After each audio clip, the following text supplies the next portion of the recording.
ದೇವಕಿ ನಂದನಾಯ ಚ ನಂದ ಗೋಪಕುಮಾರಾಯ ಗೋವಿಂದಾಯ ನಮೋ ನಮಃ. ಇವತ್ತಿನ ದಿವಸ ಈ ಗೀತಾಮೃತ ಸಂಘದವ್ರನ್ನೆಲ್ಲ ನೋಡಿ ತುಂಬಾ ಖುಷಿ ಆಗ್ತಿದೆ.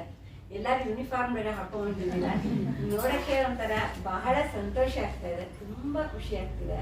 ಮತ್ತೆ ನೀವು ಮಾಡಿದಂತಹ ಭಗವದ್ಗೀತೆ ಪಠನೆ, ಹಾಡಿದಂತಹ ಹಾಡು ಎಲ್ಲವೂ ಕೂಡ ತುಂಬಾ ಚೆನ್ನಾಗಿತ್ತು. ಆ ಹಾಡಲ್ಲೇನೆ ಭಗವದ್ಗೀತೆ ಸಾರನೇ ಇದೆ ಆ ಹಾಡಲ್ಲಿ. ಅಷ್ಟು ಚೆನ್ನಾಗಿರೋ ಹಾಡನ್ನ ಹಾಡಿದ್ದೀರಾ. ಮತ್ತೆ ಇನ್ವೊಕೇಶನ್ ಹಾಡಿದ ನೀವುಗಳು ಕೂಡ ತುಂಬಾ ಚೆನ್ನಾಗಿ ಹಾಡಿದ್ರಿ.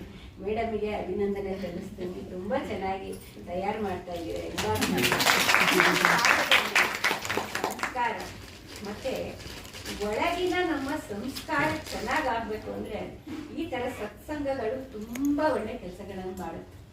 ಏನಪ್ಪಾ ಅಂತಂದ್ರೆ ನಮ್ ಗೀತೆದು ಒಂದೇ ಒಂದು ಅಕ್ಷರದ ಅರ್ಥ ಗೊತ್ತಿಲ್ಲ ಅಂದ್ರೂ ಕೂಡ ಗೀತೆ ಹೇಳಿದ್ರೆ ಭಗವಂತನ ಬಾಯಿಂದ ಬಂದಂಥದ್ದು ನಮ್ಮ ಬಾಯಿಂದ ಬರ್ತಾ ಇದೆ ಅಂದ್ರೆ ಅದೇ ಎಷ್ಟೋ ಪುಣ್ಯ ಕೊಡುತ್ತೆ ನಮ್ಗೆ, ಎಷ್ಟೋ ರೀತಿ ನಮ್ಮಲ್ಲಿ ಒಳ್ಳೆಯ ಸಾತ್ವಿಕ ಬೆಳವಣಿಗೆಗಳಿಗೆ ಕಾರಣವಾಗುತ್ತೆ.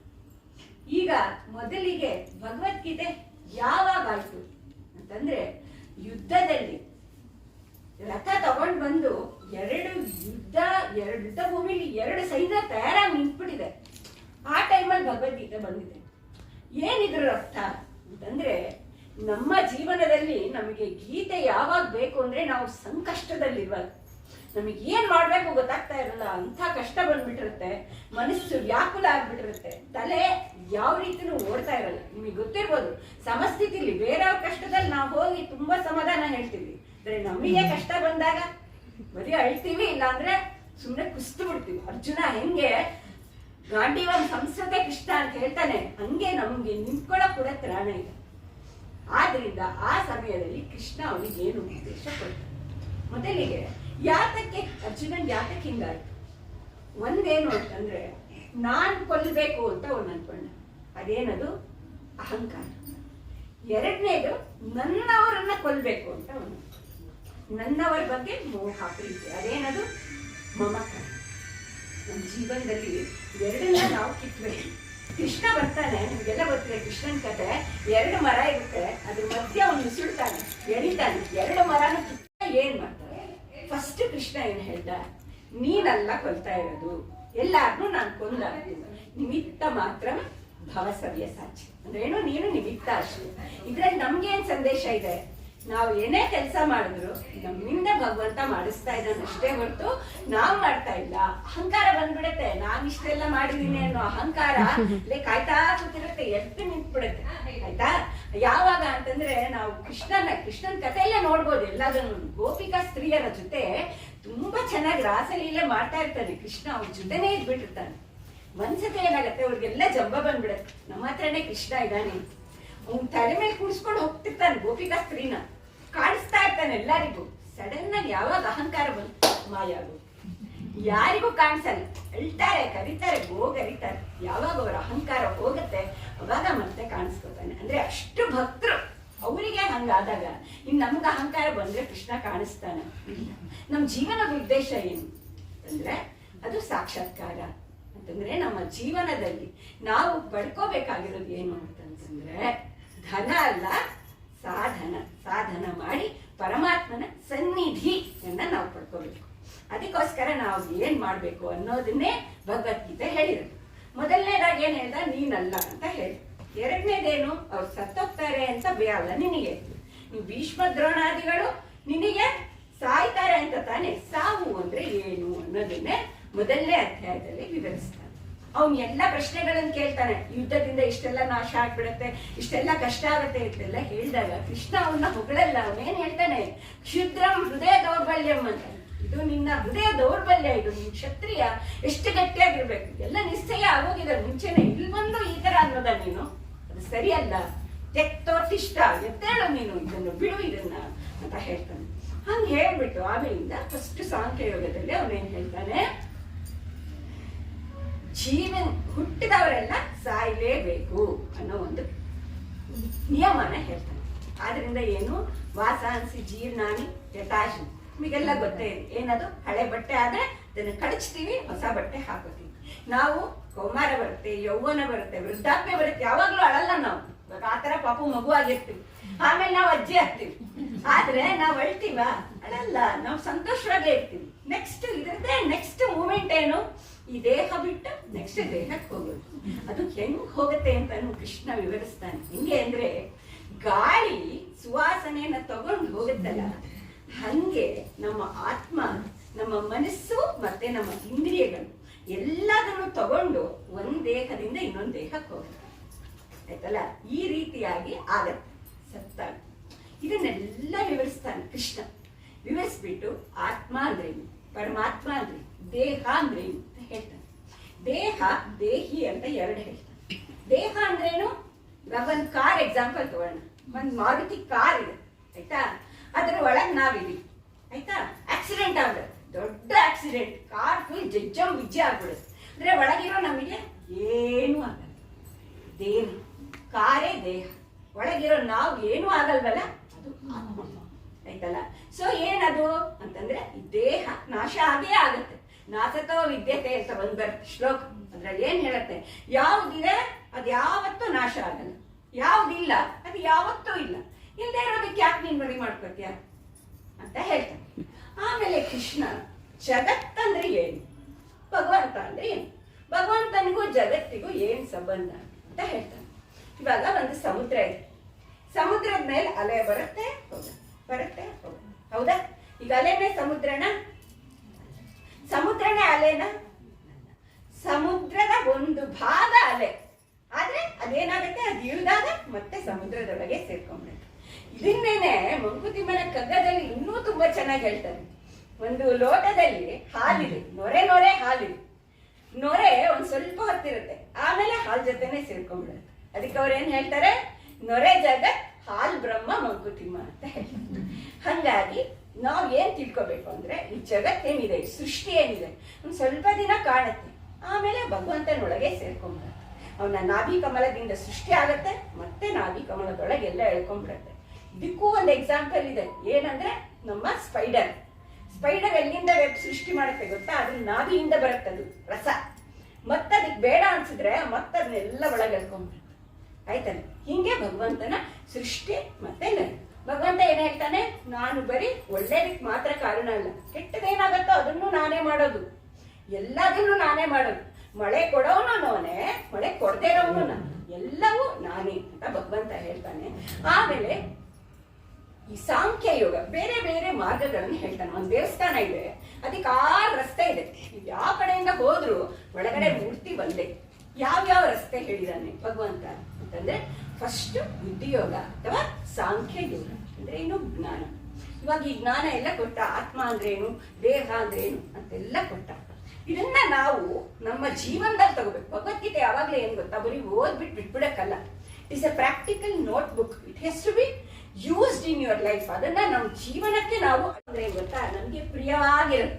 ಚೆನ್ನಾಗಿ ಡ್ರೆಸ್ ಮಾಡ್ಕೊಳ್ಳೋದು, ಅಲ್ಲಿ ಇಲ್ಲಿ ಹೋಗೋದು, ಅವ್ರು ಇವ್ರ ಬಟ್ಟೆ ಒಡವೆ ನೋಡೋದು ನಮಗೆ ಇಷ್ಟವಾಗಿದೆ, ಆಯ್ತಾ? ಶ್ರೇಯಸ್ಸು ಅಂದ್ರೆ ನಮ್ಮ ಆತ್ಮೋದ್ಧಾರಕ್ಕೆ ಬೇಕಾಗಿರುವಂತ ಕೆಲಸ.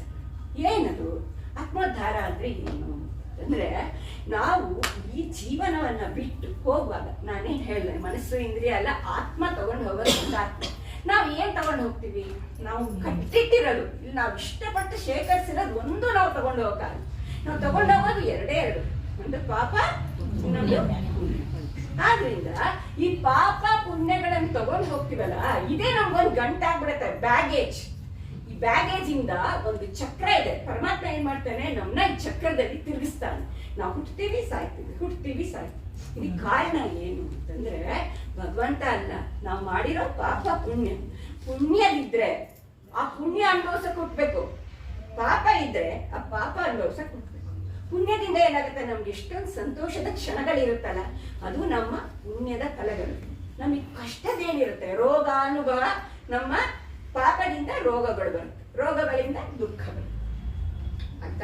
ಇದೇನು ಬೇಡಪ್ಪ, ನನಗೆ ಈ ಸಂಸಾರ ಚಕ್ರದಿಂದ ನಾನು ಹೊರಗೆ ಬರ್ಬೇಕು ಅಂದ್ರೆ ನಾವು ಆ ಬ್ಯಾಗೇಜ್ನ ಝೀರೋ ಮಾಡ್ಕೊಂಡು, ಏನೂ ಇರಬಾರ್ದು, ಪಾಪನೂ ಇರಬಾರ್ದು, ಪುಣ್ಯನೂ. ಏನ್ ಮಾಡ್ಬೇಕು ನಾವು ಅಂದ್ರೆ, ನಾವು ಏನೇ ಕೆಲಸ ಮಾಡಿದ್ರು ಅದನ್ನ ಭಗವಂತನ ಪಾದ ಪದ್ಮಕ್ಕೆ ಅರ್ಪಣೆ ಮಾಡ್ಬೇಕು, ಯಾವ್ದನ್ನು ಇಟ್ಕೋಬಾರ್ದು. ಒಂದು ತುಂಬಾ ಚೆನ್ನಾಗಿ ಹೇಳ್ತಾರೆ, ಒಂದು ನದಿ ಇದೆಯಂತೆ, ಅದ್ರ ಈ ಕಡೆ ಸೈಡಲ್ಲಿ ಅರ್ಪಣೆ ಸಮರ್ಪಣೆ ಇದೆ. ಇಟ್ಲ ಕಡೆ ಸೈಡಲ್ಲಿ ಏನಿದೆ ಅಂತಂದ್ರೆ ಒಂದ್ ಕಡೆ ಅರ್ಪಣೆ ಇದೆಯಾ, ಇನ್ನೊಂದ್ ಕಡೆ ಪ್ರಸಾದ. ಅಂದ್ರೆ ಏನಪ್ಪಾ ಅಂತಂದ್ರೆ ನಾವು ಏನ್ ಬಂದ್ರು ಅದನ್ನ ಪ್ರಸಾದ ಅಂತ ಸ್ವೀಕರಿಸ್ಬೇಕು. ನಮ್ಮಲ್ಲಿ ಏನಿದೆ, ನಾವು ಏನ್ ಮಾಡಿದ್ರು ಅದನ್ನ ಭಗವಂತನಿಗೆ ಸಮರ್ಪಣೆ ಮಾಡಬೇಕು. ಈ ರೀತಿ ನಾವು ಜೀವನ ಮಾಡಿದಾಗ ಏನಾಗುತ್ತೆ, ನಮಗೆ ನಮ್ದು ಬ್ಯಾಗೇಜ್ 0 ಆಗುತ್ತೆ, ಭಗವಂತನ ಹತ್ರ ಹೋಗಕ್ಕಾಗುತ್ತೆ. ಅದಕ್ಕೆ ಇದಕ್ಕೆ ಏನಂತಾರೆ ಅಂತಂದ್ರೆ ನಿಷ್ಕಾಮ ಕರ್ಮ. ನಾವೇನ್ ಮಾಡಿದ್ರು ಆ ಕರ್ಮದಲ್ಲಿ ಕರ್ಮದ ಫಲದಲ್ಲಿ ಆಸೆ ಇಟ್ಕೋಬಾರ್ದು. ಅದಕ್ಕೂ ಕೃಷ್ಣ ತುಂಬಾ ಚೆನ್ನಾಗಿ ಹೇಳ್ತಾನೆ. ಏನ್ ಹೇಳ್ತಾನೆ ಅಂತಂದ್ರೆ, ನೀವ್ ನೋಡಿರ್ಬೋದು, ನೀವ್ ಯಾವ್ದೇ ಶ್ಲೋಕ ತಗೊಳ್ಳಿ, ಕಡೆಗೆ ಏನಿರುತ್ತೆ ಫಲಶ್ರುತಿ ಇರ್ತಿರುತ್ತೆ. ಆ ಫಲಶ್ರುತಿ ನಿಮ್ಗೆ ಇದ್ ಮಾಡಿದ್ರೆ ಇದ್ ಸಿಗತ್ತೆ ಅಂತ. ಅಂದ್ರೆ ನಾವ್ ಏನೇ ಮಾಡಿದ್ರು ಒಂದ್ ಸಂಕಲ್ಪ ಅಂತಿರುತ್ತೆ. ಸಂಕಲ್ಪದಲ್ಲಿ ನಾವು ಹೇಳ್ಕೋಬಹುದು, ನಮ್ಗೆ ಈ ಪೂಜೆಯಿಂದ ಇದ್ ಸಿಕ್ಲಿ, ಈ ಪೂಜೆಯಿಂದ ನನ್ ಮಗನ್ಗೆ ಫಸ್ಟ್ ರ್ಯಾಂಕ್ ಬರ್ಲಿ, ಈ ತರ ಎಲ್ಲ ನಾವು ಅನ್ಕೋತೀವಿ. ಅಕ್ಕ ಮಗಳ ಮದ್ವೆ ಆಗ್ಲಿ, ಏನೋ ಒಂದ್ ಅನ್ಕೋತೀವಿ. ಆದ್ರೆ ಭಗವಂತ ಏನ್ ಹೇಳ್ತಾನೆ ಅಂತಂದ್ರೆ, ಸಂಕಲ್ಪನೇ ಮಾಡ್ಕೋಬಾರ್ದು. ನೀನ್ ಏನ್ ಕೊಡ್ತೀಯೋ ಅದಾಗ್ಲಿ, ನೀ ಕೊಟ್ಟಿದ್ದು ನನಗೆ ಅಂತ ಹೇಳ್ತಾನೆ. ಈ ರೀತಿ ನಾವು ಇರ್ಬೇಕು. ಅವನು ಏನ್ ಕೊಡ್ತಾನೆ ಅದನ್ನ ಅವನಿಗೆ ಸಮರ್ಪಣೆ ಮಾಡ್ಬೇಕು. ಅವನು ಏನ್ ಕೊಡ್ತಾನೆ ಅದರಲ್ಲಿ ಸಂತುಷ್ಟವಾಗಿರ್ಬೇಕು. ಯದೃಚ್ಛ ಲಾಭ ಸಂತುಷ್ಟ ಅಂತ ಬರ್ತದೆ. ನಮ್ಗೆ ಏನ್ ಸಿಗುತ್ತೋ ಅದರಲ್ಲಿ ನಾವು ಸಂತುಷ್ಟವಾಗಿರ್ಬೇಕು. ಇದು ಸಾಂಖ್ಯ ಯೋಗದಲ್ಲಿ ನಾನು ಹೇಳಿದೆ ಪ್ರೇಯಸ್ಸು ಶ್ರೇಯಸ್ಸು. ಈ ಶ್ರೇಯಸ್ಸಿಗಾಗಿ ನಾವು ನಮ್ಮ ಜೀವನವನ್ನು ನಡೆಸುವಾಗ ನಾನೇ ಈ ಆತ್ಮ, ನಾನು ಈ ದೇಹ ಅಲ್ಲ ಅಂತ ಯಾರು ಬದುಕ್ತಾರೆ ಅವರು ಈ ಸಾಂಖ್ಯ ಯೋಗದ ಪ್ರಕಾರ ಭಗವಂತನ ತಲುಪಕ್ಕಾಗುತ್ತೆ. ಇದು ಎಷ್ಟು ಜನಕ್ಕೆ ಸಾಧ್ಯ? ಕೇವಲ ಸನ್ಯಾಸಿಗಳಿಗೆ ಮಾತ್ರ. ಇವಾಗ ವೈರಾಗ್ಯ ಅನ್ನೋದು ಏನ್ ಗೊತ್ತಾ, ಸ್ಮಶಾನ ವೈರಾಗ್ಯ ಅಂತ ಒಂದಿರುತ್ತೆ. ಯಾರು ಹೋಗ್ಬಿಟ್ರೆ ಅಯ್ಯೋ ಇಷ್ಟೇ ತಾನೇ ಜೀವನ, ಏನು ಬೇಡ ಅನ್ಸುತ್ತೆ. ಒಂದ್ 3 ದಿವಸ ಆಗೋಗ್ಲಿ, ಆಮೇಲೆ ಏನ್ ಕಂಡ್ಕೊಳ್ಳಿ ಅವ್ಳು ಹುಟ್ಟಿರೋ ಸೀರೆ ಹಿಂಗೆ ಬಂದ್ಬಿಡುತ್ತೆ. ವೈಕುಂಠ ಸಮಾರಾಧನೆಗೆ ಅವ್ಳು ಆ ಸೀರೆ ಉಟ್ಕೊಂಡ್ ಬಂದಿದ್ಲು ನೋಡಿ. ಆದ್ರಿಂದ ನಾವು ಏನ್ ಮಾಡ್ಬೇಕು, ಇದು ಆಗಲ್ಲ. ಕೃಷ್ಣ ಸೆಕೆಂಡ್ ರೂಟ್ ಏನು, ಕರ್ಮ ಯೋಗ. ಯೋಗ ಅಂದ್ರೆ ಮಾರ್ಗ, ಯಾವ ತರ ಹೋಗ್ಬೋದು ಅಂತ. ಕರ್ಮ ಯೋಗದಲ್ಲಿ ಇದೇನೆ ಕರ್ಮಣ್ಯವಾಧಿಕಾರಸ್ಥೆ ಮಾ ಫಲೇಷು ಕದಾಚನ. ನಾವು ಎಲ್ಲ ಕೆಲಸ ಮಾಡ್ಬೇಕು, ಕೆಲಸದಿಂದ ವಿಮುಖವಾಗಿ ಹೋಗ್ಬಾರ್ದು. ಏನ್ ಪ್ರಯೋಜನ, ಏನ್ ಮಾಡಿದ್ರು ಅಷ್ಟೇ ಅಂತ ಬಿಡೋಂಗಿಲ್ಲ. ನಮಗೆ ಏನ್ ಕರ್ಮ ಇದೆ ಅದನ್ನ ಮಾಡ್ಲೇಬೇಕು. ಈಗ ಅರ್ಜುನ ಯುದ್ಧ ಮಾಡೋದು ಅವ್ನ ಕರ್ಮ, ಅವ್ನ ಧರ್ಮ, ಅವ್ನ ಸ್ವಧರ್ಮ, ಅದನ್ನ ಅವ್ನು ಆಚರಿಸ್ಲೇಬೇಕು. ನಾವು ಅಷ್ಟೇ, ನಮ್ಮ ಸ್ವಧರ್ಮ ಏನಿರುತ್ತೆ ಅದರಿಂದ ನಾವು ಯಾವತ್ತೂ ವಿಮುಖವಾಗಿ ಹೋಗ್ಬಾರ್ದು. ಅದನ್ನ ನಾವು ಆಚರಿಸ್ಲೇಬೇಕು. ಆ ಆಚರಿಸೋ ಸಮಯದಲ್ಲಿ ನಾವು ಇದನ್ನು ನಾನು ಹೇಳಿದ್ನಲ್ಲ, ಕೃಷ್ಣಾರ್ಪಣ ಕೃಷ್ಣ ಪ್ರಸಾದ, ಈ ರೀತಿ ನಾವು ಜೀವನ ಮಾಡಿದ್ರೆ ಕೂಡ ನಾವು ಭಗವಂತನ ತಲುಪಬಹುದು. ಇದು ಯಾರಿಗೆ? ಶ್ರಮ ಜೀವಿಗಳಿಗೆ, ತುಂಬಾ ಜ್ಞಾನದ ಬಗ್ಗೆ ಅಷ್ಟು ಆಸಕ್ತಿ ಇಲ್ದಿರೋರಿಗೆ ಇದು ಕಷ್ಟ ರೀ, ಕೇಳಕ್ಕಾಗಲ್ಲ. ಇವಾಗ ಪ್ರಾಣೇಶ್ ಬಂದು 1 ಗಂಟೆ ಪ್ರವಚನ ಇದು ತಮಾಷೆ ಮಾಡಿದ್ರೆ ಎಷ್ಟೊತ್ತಕ್ಕೆ ಕೇಳ್ಬೋದು. ಆದ್ರೆ ಭಗವದ್ಗೀತೆ ವಿಷಯಗಳನ್ನ ಕೇಳೋದೇ ಕಷ್ಟ, ಅದನ್ನ ಅನುಸಂಧಾನ ಮಾಡ್ಕೊಳ್ಳೋದು ಇನ್ನೂ ಕಷ್ಟ. ಸೊ 2ನೇದು ಕರ್ಮ ಮಾರ್ಗ. ಇದಾದ್ಮೇಲೆ 3ನೇದು ಏನಪ್ಪಾ ಅಂತಂದ್ರೆ ಭಕ್ತಿ ಮಾರ್ಗ. ತುಂಬಾ ಸುಲಭವಾದದ್ದು, ಮತ್ತೆ ಸುಲಭವಾಗಿ ನಾವು ಭಗವಂತನ ತಲುಪಕ್ಕೆ ಬೇಕಾಗಿರುವಂತ ಮಾರ್ಗ. ಭಕ್ತಿ ಅಂದ್ರೆ ಏನು? ಭಕ್ತಿ ಅಂದ್ರೆ ದೇವಸ್ಥಾನಕ್ಕೆ ಹೋಗೋದ, ಹಣ್ಣು ಕಾಯಿ ಮಾಡಿಸ್ಕೊಂಡ್ ಬರೋದ ಅಲ್ಲ. ಭಕ್ತಿ ಅಲ್ಲ. ಭಕ್ತಿ ಅಂದ್ರೆ ನಿನ್ನ ಬಿಟ್ಟು ನನಗೆ ಬೇರೆ ಏನು ಬೇಡ, ನೀನೇ ನನಗೆ ಇನ್ನೇನು ಬೇಡ. ಮಗು ಹೆಂಗೆ ಅಮ್ಮನೇ ಬೇಕು, ಅಮ್ಮ ಬಿಟ್ಟು ಇನ್ನೇನು ಬೇಡ ಅಂತ ಹೇಳ್ತಾ ಇರುತ್ತೆ. ಅವಾಗ ಭಗವಂತನ ನಾವ್ ಹಿಂಗ್ ಅಡವಾಗ ಏನ್ ಮಾಡ್ತಾನೆ, ಅಮ್ಮ ಮೊಬೈಲ್ ಕೊಟ್ಬಿಟ್ರೆ ಏನ್ ಮಾಡತ್ ಮಗು, ಮೊಬೈಲಲ್ಲಿ ಮುಳುಗೋಗುತ್ತೆ. ಹಂಗೆ ಭಗವಂತ ಏನ್ ಮಾಡ್ತಾನೆ, ನಮ್ಗೆ ಅದು ಇದು ಕೊಡ್ತಾನೆ. ಭಕ್ತಿ ಮಾಡಕ್ ಶುರು ಮಾಡಿ, ನಿಮ್ಗೆ ಲಾಟ್ರಿ ಹೊಡೆಯುತ್ತೆ, ಬೇಕಾದಷ್ಟು ದುಡ್ಡು ಬರುತ್ತೆ, ನಿಮ್ ಗಮನ ಭಗವಂತನಿಂದ ಬೇರೆ ಕಡೆ ವಿಮುಖ ಆಗೋ ಹಾಗೆ ಭಗವಂತ ಮಾಡ್ತಾನೆ. ಇಲ್ಲಪ್ಪ ನನಗೆ ಏನು ಬೇಡ, ನೀನೇ ಬೇಕು, ನೀನೇ ಗತಿ ಅಂತ ಯಾರು ಮಾಡ್ತಾರೆ ಅವರು ನಿಜವಾದ ಭಕ್ತರಾಗ್ತಾರೆ. ಈ ಭಕ್ತಿ ಮಾಡೋದಿಕ್ಕೆ ನವವಿಧ ಭಕ್ತಿ ಅಂತ ಇದೆ, ಅದ್ರ ಬಗ್ಗೆ ಒಂದು ಸ್ವಲ್ಪ ಹೇಳ್ತೀನಿ. ಏನಪ್ಪಾ ಅಂತಂದ್ರೆ, ಪ್ರಹ್ಲಾದ ಹೇಳಿರೋದು ಶ್ರವಣಂ ಕೀರ್ತನಂ ವಿಷ್ಣು ಸ್ಮರಣಂ ಪಾದಸೇವನಂ ಅರ್ಚನಂ ವಂದನಂ ದಾಸ್ಯಂ ಸಖ್ಯಂ ಆತ್ಮನಿವೇದನಂ ಅಂತ 9 ಸ್ತರಗಳಲ್ಲಿ ಭಕ್ತಿ. ಮೊದಲಿಗೆ ಏನ್ ಗೊತ್ತಾ, ಇವಾಗ ನೀವೆಲ್ಲ ಮಾಡ್ತಾ ಇದ್ದೀರಲ್ಲ, ಅದು ಕೇಳುವಾಗ ಏನಾಗುತ್ತೆ, ನಮ್ಮ ಕಿವಿ ಒಳಗಿಂದ ನಮ್ಮ ಅಂತರಂಗದೊಳಗೆ ಸದ್ವಿಚಾರಗಳು ಬರುತ್ತೆ. ಅವಾಗ ಏನಾಗುತ್ತೆ, ಪರಿಶುದ್ಧರಾಗ್ತೀವಿ ನಾವು. ಆ ಕಡೆ ನಮ್ಮ ಮನಸ್ಸು ವಾಲತ್ತೆ, ಕೇಳ್ತಾ ಕೇಳ್ತಾ ಕೇಳ್ತಾ ಕೇಳ್ತಾ ನಾನು ಬರ್ತೇನೆ. ಇದು ನಮ್ದು ಆಧ್ಯಾತ್ಮ ವಿದ್ಯೆ ಎಲ್ಲ ಕಿವಿಯಿಂದ ಕಿವಿಗೆ ಬಂದಿರುತ್ತೆ. ಸಂಗೀತ ಆಗ್ಲಿ ಅಥವಾ ವೇದ ಆಗ್ಲಿ ಅಥವಾ ಈ ಭಗವದ್ಗೀತೆ ಆಗ್ಲಿ ಅವ್ರು ಹೇಳ್ಕೊಟ್ಟಾಗ ಅದನ್ನ ಕೇಳಿಸ್ಕೊಂಡೇ ನೀವು ಕಲ್ತ್ಕೊತೀವಿ. ಅದೇ ತರ ಈ ಜ್ಞಾನ ಭಕ್ತಿಗೂ ಕೂಡ ಮೊದಲನೇ ಶ್ರವಣ, ಎರಡನೇದು ಕೀರ್ತನ. ನಾವು ಸ್ವಲ್ಪ ಕಲ್ತ ಮೇಲೆ ಅದನ್ನ ನಾವು ಭಗವಂತನ ಹೊಗಳ್ಬೇಕು. ಯಾವಾಗ್ಲೂ ಏನಂದ್ರೆ ಭಗವಂತನ ಗುಣಗಾನ ಮಾಡ್ಬೇಕು. ನಾವು ಅವನ ಎಷ್ಟು ಗುಣಗಳಿದೆ ಅಂತ ನಾವು ಮನಸ್ಸಲ್ಲಿ ಅವಾಗ ಯೋಚನೆ ಮಾಡ್ಕೊಂಡು ಅದನ್ನ ನಾವು ತಿಳ್ಕೋಬೇಕು, ಬೇರೆಯವ್ರಿಗೆ ಹೇಳ್ಬೇಕು. ಕೀರ್ತನ, ಶ್ರವಣಂ ಕೀರ್ತನಂ ವಿಷ್ಣು ಸ್ಮರಣಂ, ನಿರಂತರವಾಗಿ ನಾಮಸ್ಮರಣೆ ಮಾಡ್ತಾನೆ ಇರ್ಬೇಕು ಮನ್ಸಲ್ಲಿ. ನಮ್ದು ಕನ್ನಡಿ ತರ ಇರುತ್ತೆ ನಮ್ಮ ಹೃದಯದೊಳಗೆ. ಎಲ್ಲಿರ್ತಾನೆ ಭಗವಂತ? ಹೃದಯ ಗುಹೆ ಒಳಗಿರ್ತಾನೆ. ಎಲ್ಲಿ ಕಾಣಿಸ್ಬೇಕು ಅವನು ಅಂದ್ರೆ ಅಂತರ್ಮುಖ ಸಮಾರಾಧ್ಯ ಬಹಿರ್ಮುಖ ಸುದುರ್ಲಭ ಅಂತ ಬರುತ್ತೆ ಲಲಿತಾ ಸಹಸ್ರನಾಮ. ಎಲ್ಲಿರ್ತಾನ ಅವನು? ಒಳಗಿರ್ತಾನೆ. ನಾವು ಒಳಗಡೆ ಹೋಗ್ಬೇಕು. ಧ್ಯಾನದೊಳಗಿಂದ ಒಳಗಡೆ ಹೋದಾಗ ಮಾತ್ರ ನಮ್ಗೆ ಭಗವಂತನ ಒಂದು ಚೂರಾರು ಅವನ ಅನುಭವ ಅಂತ ಹೇಳ್ತೀವಿ. ಇವಾಗ ಕಣ್ಮುಚ್ಕೊಂಡು ಎಲ್ಲರೂ ಸ್ಟಾರ್ಟ್ ಮಾಡಕ್ ಮುಂಚೆ ಒಂದು ಓಂ ಅಂತ ಹೇಳಿದ್ರಲ್ಲ, ಇವಾಗ ಹೆಂಗೆ ಎಷ್ಟು ಪಾಸಿಟಿವ್ ಎನರ್ಜಿ ಇರುತ್ತೆ, ಹೃದಯ ಎಷ್ಟು ಸಂತೋಷದಿಂದ ಭರಿತವಾಗುತ್ತೆ. ಅದೇ ಅನುಭವ. ಆ ಅನುಭವ ನಮಗೆ ಆಗ್ಬೇಕು ಅಂದ್ರೆ ಸ್ಮರಣೆ ಮಾಡ್ಬೇಕು. ಆ ಹೃದಯದಲ್ಲಿರೋ ಕನ್ನಡಿ ಫುಲ್ಲು ಕರಿ ಮಸಿ ಆಗ್ಬಿಟ್ರು. ಏನ ಕರಿ ಮಸಿ ಅಂದ್ರೆ ಕಾಮ, ಕ್ರೋಧ, ಲೋಭ, ಮೋಹ, ಮದ, ಮತ್ಸರ. ಇದಕ್ಕೆ ಅರಿಷಡ್ ವರ್ಗಗಳು ಅಂತ ಹೇಳ್ತಾರೆ. ನಾವ್ ಎಷ್ಟೇ ಸ್ನಾನ ಮಾಡಿದ್ರು ಇದು ಹೋಗಲ್ಲಮ್ಮ. ನಾವು ನಾಮಸ್ಮರಣೆ ಮಾಡಿದ್ರೆ ಮಾತ್ರ ಈ ಕೊಳೆ ಹೋಗುತ್ತೆ. ಇದಕ್ಕೋಸ್ಕರ ಸ್ಮರಣ, ಅರ್ಚನಂ. ಆದ್ಮೇಲೆ ಭಗವಂತನ ಅರ್ಚನೆ ಹೂವಿಂದ ಮಾಡ್ಬೋದು, ಕುಂಕುಮದಿಂದ ಮಾಡ್ಬೋದು. ಅವಾಗ ಏನಾಗತ್ತೆ ಅಂತಂದ್ರೆ ನಾವು ಬಾಯಿಂದ ಪರಮಾತ್ಮನ ನಾಮ ಹೇಳ್ತಾ ಇರ್ತೀವಿ, ನಮ್ಮ ಕೈಯಿಂದ ಹೂವು ಕುಂಕುಮನೋ ಏನಾರು ಹಾಕ್ತಿರ್ತೀವಿ. ಆ ಟೈಮಲ್ಲಿ ಹೃದಯದೊಳಗೆ ಆ ಭಗವಂತನ ತಂದ್ಕೊಳಕ್ಕೂ ನಾವು ಪ್ರಯತ್ನ ಪಡ್ಬೇಕು. ಆಲ್ಮೋಸ್ಟ್ ಎಲ್ಲರೂ ಮಾಡ್ತಿರ್ತೀರ ಕುಂಕುಮಾರ್ಚನೆ. ನೀವು ಮಾಡೋ ಸಮಯದಲ್ಲಿ ಭಗವಂತನ ರೂಪವನ್ನ ನಿಮ್ಮ ಹೃದಯದೊಳಗೆ ತಂದ್ಕೊಳಕ್ಕೆ ಪ್ರಯತ್ನ ಪಡಿ, ಆಯ್ತಾ? ಅರ್ಚನ. ವಂದನಂ ಅಂದ್ರೇನು? ನಮಸ್ಕಾರ ಮಾಡ್ಬೇಕು. ಕೃಷ್ಣ ಭಗವದ್ಗೀತೆಯಲ್ಲಿ ಎಷ್ಟೊಂದ್ ಕಡೆ ಹೇಳ್ದಾನೆ, ನನಗ್ ನಮಸ್ಕಾರ ಮಾಡು, ನನ್ನನ್ನೇ ಯಾವಾಗ ಚಿಂತನೆ ಮಾಡು, ನನ್ನ ಕಾಲಿಗೆ ಬಿಡು, ನನಗೆ ನಮಸ್ಕಾರ ಮಾಡು, ನಾನ್ ನಿನ್ ಜೊತೆ ಯಾವಾಗ್ಲೂ ಇರ್ತೀನಿ. ನನ್ಯಾರ ಚಿಂತೆ ಅಂತೋ ಮಾಂ ಏ ಜನ ಪರ್ಯುಪಾಸತೆ ದೇಶ ನಿತ್ಯಯುಕ್ತ ನಮ್ ಯೋಗಕ್ಷೇಮ ಮಹಾಮ್ಯಹಂ. ಯೋಗ ಅಂದ್ರೇನು? ನಿನಗೆ ಬೇಕಾಗಿದ್ದೆಲ್ಲ ಕೊಡ್ತೀನಿ. ಕ್ಷೇಮ ಅಂದ್ರೇನು? ಅದನ್ನ ಕಾಪಾಡ್ತೀನಿ. ಅಂದ್ರೆ ನಿನಗೆ ಲಾಟ್ರಿನೂ ಬರೋ ಹಂಗ್ ನೋಡ್ಕೋತೀನಿ, ಅದು ದುಡ್ಡು ಹಾಳಾಗ್ದಂಗೂ ನಾನ್ ನೋಡ್ಕೋತೀನಿ ಅಂತ ಹೇಳ್ತೀನಿ. ಆಯ್ತಲ್ಲ? ಅದಾದ್ಮೇಲಿಂದ ಅರ್ಚನಂ, ವಂದನಂ, ದಾಸ್ಯಂ. ಅವಾಗ್ಲೂ ಭಗವಂತ ಸರ್ವೋತ್ತಮ, ಸರ್ವಶ್ರೇಷ್ಠ, ನೀನು ಪರಬ್ರಹ್ಮ, ನಾನು ನಿನ್ನ ದಾಸ ಅಂತ ಹೇಳ್ಬೇಕು. ದಾಸೋಹಂ ಕೌಸಲೇಂದ್ರಸ್ಯ ಅಂತ ಆಂಜನೇಯ ಹೇಳ್ತಾನೆ. ರಾವಣ ಕೇಳ್ತಾನೆ ನೀನ್ ಯಾರು ಅಂತ. ಅವಾಗ ಎಷ್ಟು ಸಾಧನೆ ಮಾಡಿರ್ತಾನೆ, ಆ ದೊಡ್ಡ ಸಮುದ್ರ ಹಾರ್ಕೊಂಡ್ ಬಂದಿರ್ತಾನೆ, ಎಲ್ಲ ಮಾಡಿರ್ತಾನೆ. ಆದ್ರೆ ಅವನೇನಂತಾನೆ? ದಾಸೋಹಂ ಕೌಸಲೇಂದ್ರಸ್ಯ. ಯಾವಾಗ ಈ ದಾಸ್ಯ ಭಾವನೆ ನಮ್ ಒಳಗಿರುತ್ತೆ, ನಾವು ಅವಾಗ ಭಗವಂತನ ಗುಣಗಳನ್ನ ನೋಡಕ್ಕೆ ಅಟ್ಲೀಸ್ಟ್ ಪ್ರಯತ್ನ ಪಡ್ತೀವಿ. ಒಂದೇನ್ ಗೊತ್ತಾ, ಭಗವಂತ ನಾವು ಕೇಳದೆ ಇದ್ರೆ ಏನು ತೋರ್ತಾನೆ. ಇವಾಗ ಅರ್ಜುನ ಕೇಳ್ತಾನೆ, ಶ್ರಾಹಿಮಾಮ್ ಅಂತ ಶ್ಲೋಕ ಬರುತ್ತೆ, ನಾನು ಶರಣಾಗಿದ್ದೀನಿ, ನನಗೆ ಜ್ಞಾನ ಕೊಡುವಂತ ಕೇಳಿದಾಗ ಜ್ಞಾನೋಪದೇಶ ಶುರು ಮಾಡ್ತಾನೆ. ಮತ್ತೆ ವಿಶ್ವರೂಪ ದರ್ಶನ ಮಾಡಿಸುವಾಗ ಅರ್ಜುನ ಕೇಳ್ತಾನೆ, ನನಗೆ ಯೋಗ್ಯತೆ ಇದ್ರೆ, ನಾನ್ ನೋಡ್ಬಹುದಾಗಿದ್ರೆ ನಿನ್ ರೂಪ ನನಗೆ ತೋರಿಸು ಅಂತ ಕೇಳ್ತಾನೆ. ಅವಾಗ ಏನ್ ಮಾಡ್ತಾನೆ? ತನ್ನ ವಿಶ್ವರೂಪವನ್ನ ತೋರಿಸ್ತಾನೆ. ಇದಿಷ್ಟು ಥಿಯರಿ ಹೇಳಿರ್ತಾನೆ, ನಾನು ಎಲ್ಲಾರನ್ನು ಸಂಹಾರ ಮಾಡಿದೀನಿ, ಎಲ್ಲ ಆಗೋಗಿದೆ ಅಂತ.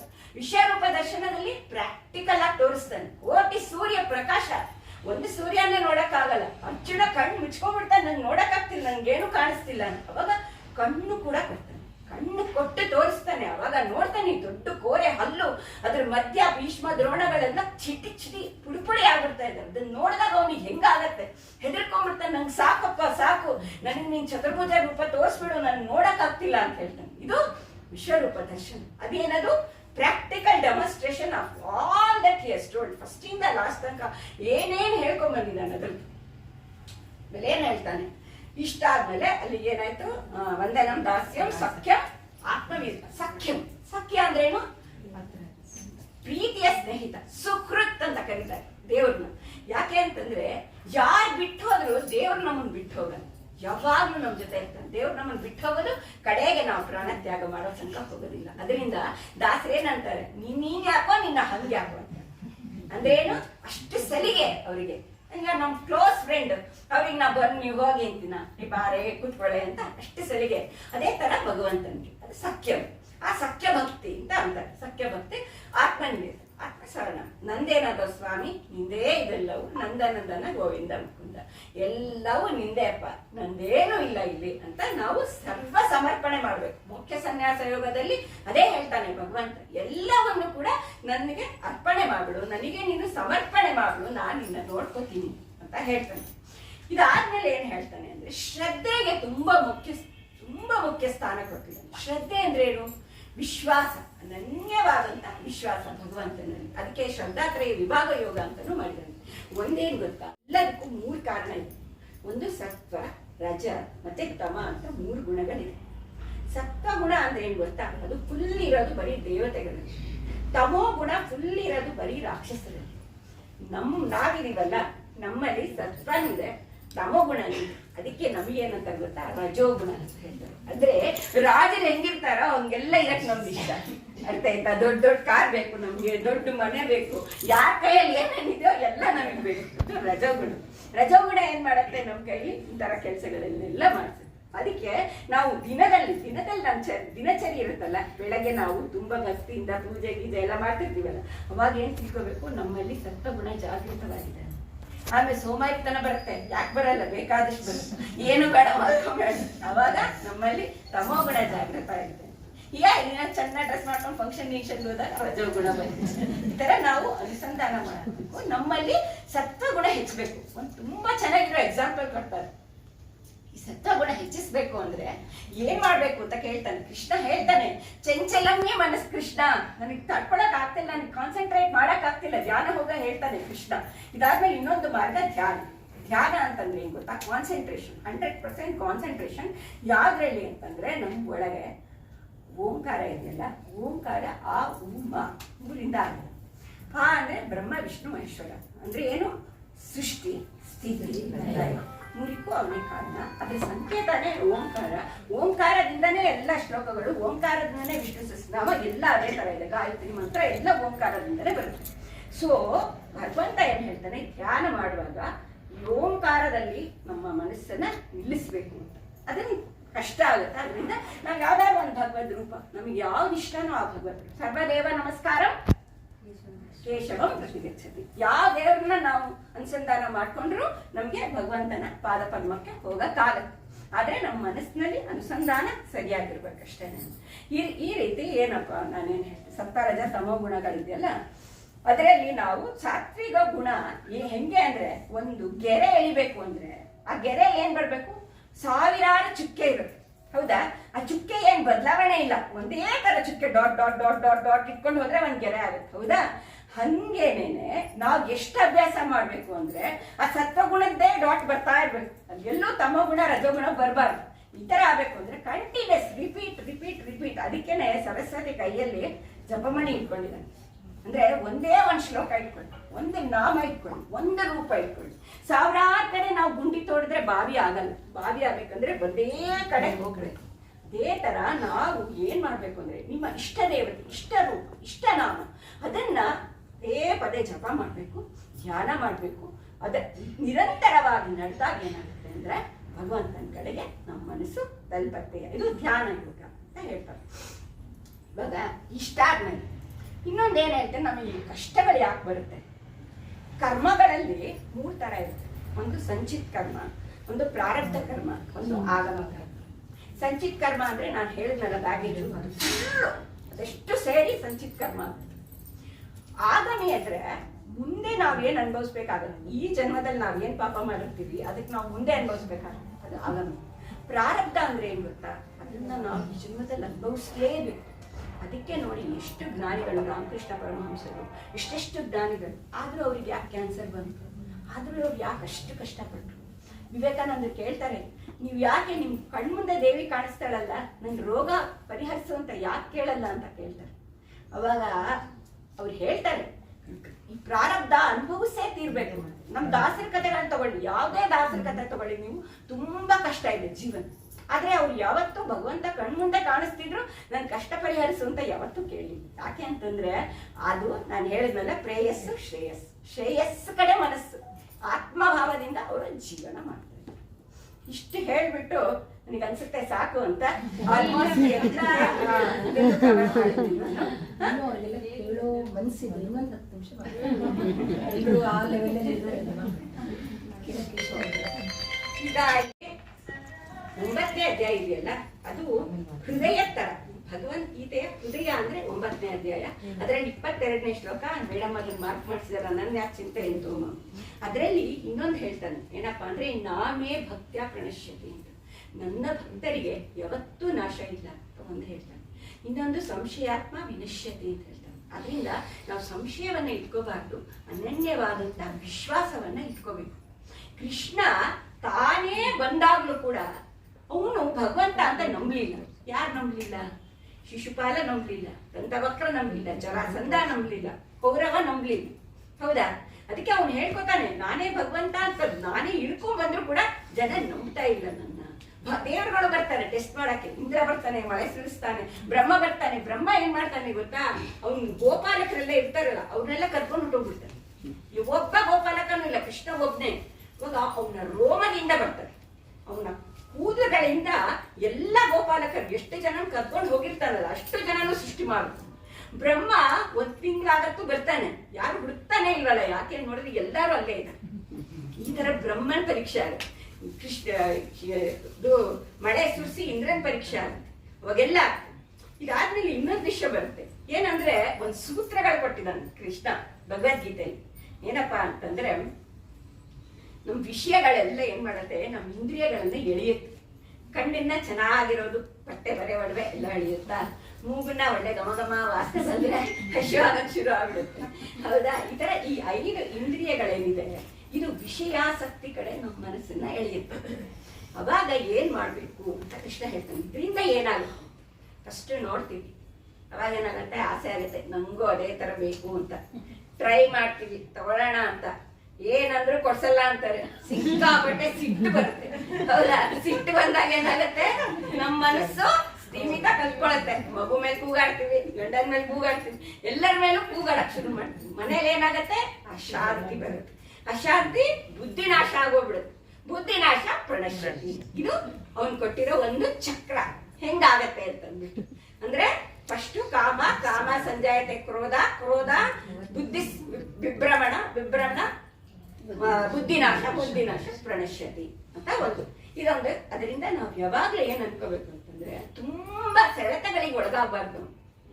ನಮ್ಗೆ ಎಷ್ಟು ಬೇಕೋ ತೃಪ್ತಿ ನೋಡ್ರಿ. ಇದೊಂದು ಹೇಳಲೇ ಇಲ್ಲ ನಾನು. ಆತ್ಮ ತೃಪ್ತಿ ಇದೆಯಲ್ಲ, ಅದೊಂದ್ರಿಂದ ಮಾತ್ರ ಶಾಂತಿ. ಅಶಾಂತಸ್ಥ ಕುತ ಸುಖಂ ಅಂತ ಕೃಷ್ಣನೇ ಕೇಳ್ಬಿಟ್ಟಿದ್ದಾನೆ. ಇವ್ರು ಹೇಳಿದ್ರು ಪಾಪ, ಅಶಾಂತಿ ಇದೆ ಎಲ್ಲ ಕಡೆ ತುಂಬಿದೆ ಅಂತ. ಅಶಾಂತಿ ಇದ್ರೆ ಏನ್ ಸುಖ? ಯಾವಾಗ್ಲೂ ಸುಖ ಅಂದ್ರೆ ಏನ್ ಗೊತ್ತಾ? ಶಾಂತಿ.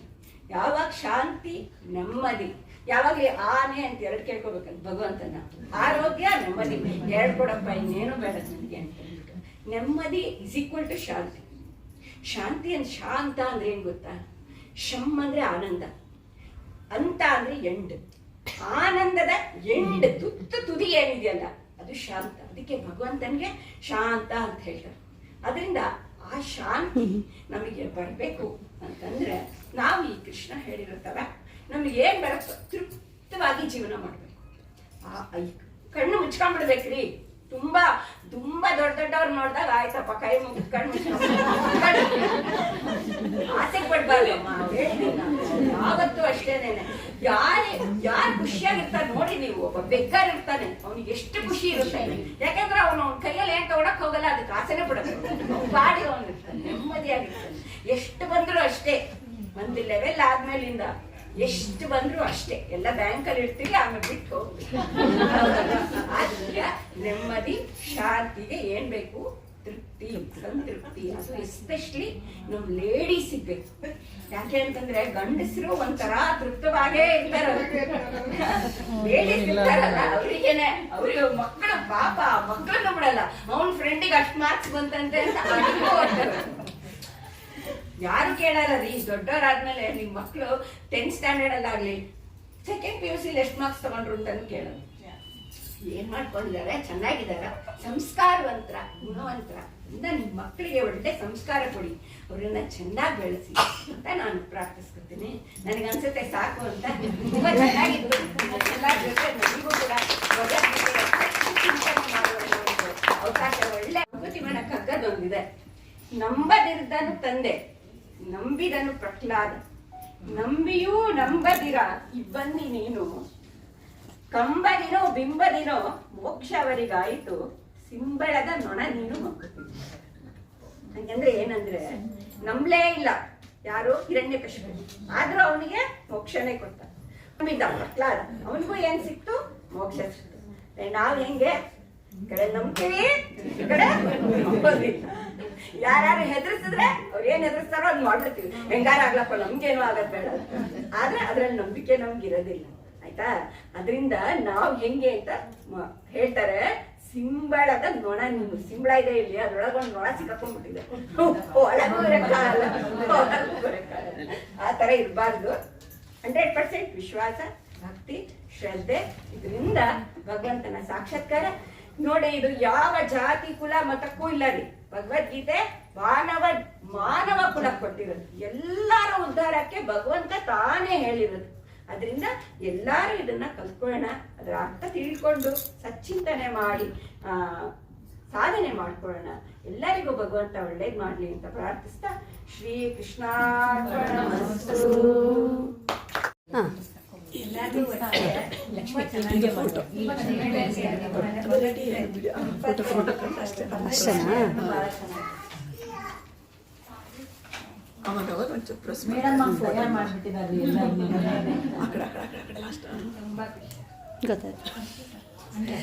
ಸ್ಯಾರಿ ಪಿನ್ ಬಿದ್ದಿದೆ ನೋಡ್ರಿ.